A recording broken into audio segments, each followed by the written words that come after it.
जय जय जय जय शाश्वतम् आदिनाद ब्रह्म ओंकार शाश्वतम्। रक्षासूत्रम,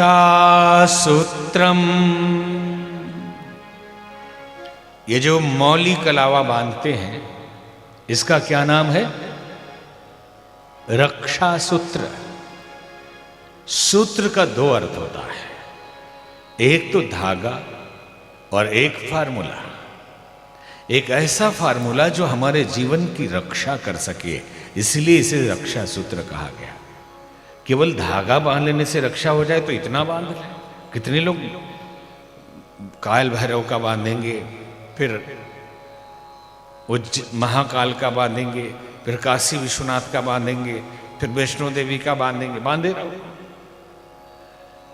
3 सूत्र याद रखना, उपासना, साधना और आराधना। उपासना का अर्थ होता है ईश्वर के पास बैठना। बैठने की बड़ी भारी महिमा है। संसार में हम छोटे मोटे मंत्री, एमपी, एमएलए, इनके पास भी बैठते हैं तो गरिमा बढ़ जाती है। एक सज्जन नेताजी मिले, पान वाले के यहां फ्री में पान खा लिया। अरे जानते नहीं हो हम कौन है? नेताजी के साथ रहते हैं। पीछे वाला गड़िया में हम ही तो बैठे थे। ये नेताजी लोगों का स्टाइल है कि इतनी गरिमा उनकी, पीछे गाड़ी में बैठे थे 8वें नंबर पे। तो नेता मंत्री के पास बैठने से इतनी बड़ी गरिमा बढ़ती है। तो ब्रह्मांड का नायक परम पिता परमेश्वर, उनसे रिश्तेदारी हो जाए, रोज उनके साथ बैठे। एक बार एक पंडित जी थे।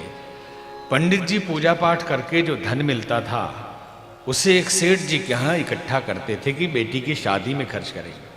इकलौती बेटी थी। बेटी बड़ी हुई, शादी का समय आया, सेठ जी के पास गए कि मेरा पैसा दे दीजिए। सेठ जी ने बोला लिखा हुआ है कहीं? बोले लिखा नहीं। तो नहीं लिया हमने आपका पैसा नहीं लिया है। अब रोने लगे पंडित जी कि अब मैं क्या करूं, जिंदगी भर की कमाई चली गई, बेटी की शादी कैसे होगी। किसी ने कहा राजा बड़ा दयालु है, आप राजा के पास जाइए। पंडित जी राजा के पास गए। कहाँ गए? ध्यान इधर ही रहे और बीच में कोई बात न करे। इतना अनिवार्य कार्य किसी का नहीं है कि एकदम जरूरी हो बात करना। राजा ने कहा कि आज मेरी सवारी नगर में निकलेगी, आप हमारे साथ रथ में बैठिए। अब पंडित जी रोने लगे, अरे पैसा तो दिलवा दीजिए, रथ में क्यों बिठा रहे हैं? बोले बैठ तो जाइए। सवारी निकली सूरत के एकदम मेन रोड से, वीआईपी रोड से, और सारे सेठ जी लोग फूल माला लेके खड़े हो गए कि राजा देखे तो सही कि हम भी थे खड़े, नहीं तो कहेगा तुम तो गायब थे।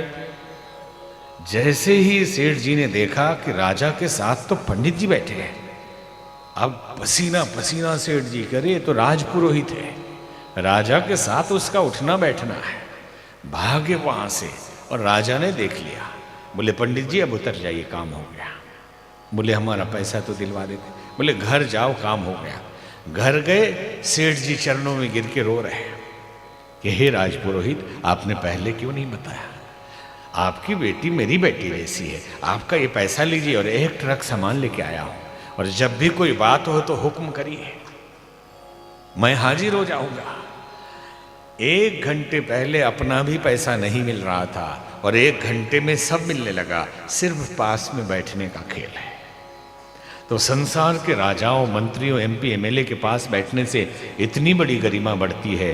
तो विश्व का मालिक है जो, उसके साथ रिश्तेदारी कर लें, रोज बैठें उसके साथ, गायत्री मंत्र की उपासना करें, उससे बात करें, तो जीवन धन्य हो जाएगा।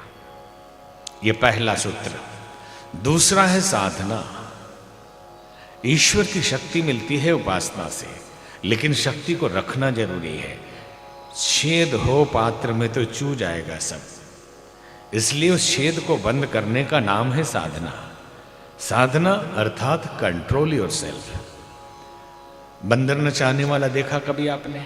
जंगल में जाइए, बंदर काट लेगा, लेकिन वही कपड़ा पहना के नचाता है। रामकली जरा ससुराल जाके दिखाना, वो बंदर इधर से उधर नाच के आ जाती है। जंगल में जाइए, शेर खा जाएगा, हाथी फुटबॉल बना देगा, लेकिन सर्कस में आप जाते हैं, रिंग मास्टर ने साध लिया है तो क्या होता है? आप उनका डांस देखते हैं बैठ के जानवरों का। ठीक वैसे ही आदमी का मन, स्वामी विवेकानंद ने कहा, आदमी का मन एक पागल बंदर की तरह होता है जिसे एक बोतल शराब पिला दिया गया है और बिच्छू ने डंक मार दिया है। ऐसे पागल बंदर, शराबी और बिच्छू के नशे में उसके हाथ में जीवन की गाड़ी दे दी, ड्राइवर उसे बना दिया। तो इसे साधना जरूरी है। कहते मन लगता नहीं, मन गोलगप्पे खाने का कर रहा है, मन मिठाई खाने का कर रहा, मन सिर फोड़ने का कर रहा है, मन बोल रहा है कि कूद जाए, मन बोल रहा है कहीं जाके अकेले में हम रहें, मन बोल रहा है मर ही जाए। अरे मन करेगा कि हम करेंगे? ये मन होता कौन है? इस मन से तो हम नहीं चलेंगे ना, ये मन तो कचड़ा है। आज ये है कल वो हो जाएगा। तो हम अपने अनुसार जो गोल है, हमारा लक्ष्य है, हम मन बनाएंगे। विचारों से मन बनता है, तो हम अच्छे विचारों की सेना खड़ी करेंगे और अपने लायक मन बनाएंगे। जो अनजाने में पड़ोसियों से, किताबों से, अखबारों से, टेलीविजन से कचड़े विचार आके मन बन गया है, वो हम नहीं है। लेकिन हम मान लेते हैं कि यही हम हैं, हमारा स्वभाव ही ऐसा है। आपका स्वभाव ऐसा नहीं है, वो तत्कालीन विचार वैसे हैं जिसके कारण स्वभाव लग रहा है। तो बदल डालिए इन स्वभाव को। चिंतन बदलेंगे तो चरित्र और व्यवहार बदल जाएगा। ये साधना है। अच्छी किताबें पढ़िए, अच्छे वीडियो देखिए, अपनी पत्रिका शाश्वत ज्योति आती है उसे मंगाइए। तीसरा है आराधना। आराधना मतलब जो शक्ति अर्जित की है समाज के लिए खर्च करना। अपने लिए रखिए भी, अपने लिए कमाइए भी। कितने कंजूस लोग होते हैं कि अरबों रुपया रखे हैं, अपना कोट फटा हुआ घूम रहे हैं। सुनने में आया कि इंग्लैंड का एक सबसे बड़ा अमीर आदमी ठंड से मर गया, कोट नहीं खरीद पाया, और जब उसका घर खुला तो करोड़ों पाउंड उसके घर में थे।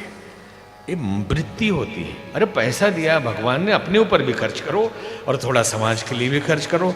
जीवन का आनंद लीजिए, कमाइए खूब और खर्च करिए खूब। तो नहीं कमाएंगे तो, लेकिन खर्च नहीं होना चाहिए, बांधे रहो इसको।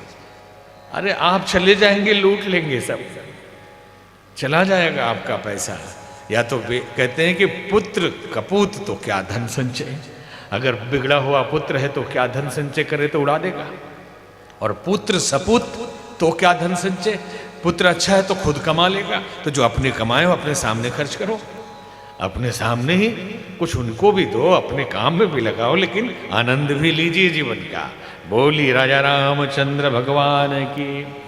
तो बात याद आ गई, जीवन को अच्छा बनाना है, कम से कम एक माला तो गायत्री मंत्र जपो है, और जीवन को साधिए और आराधना भी करिए।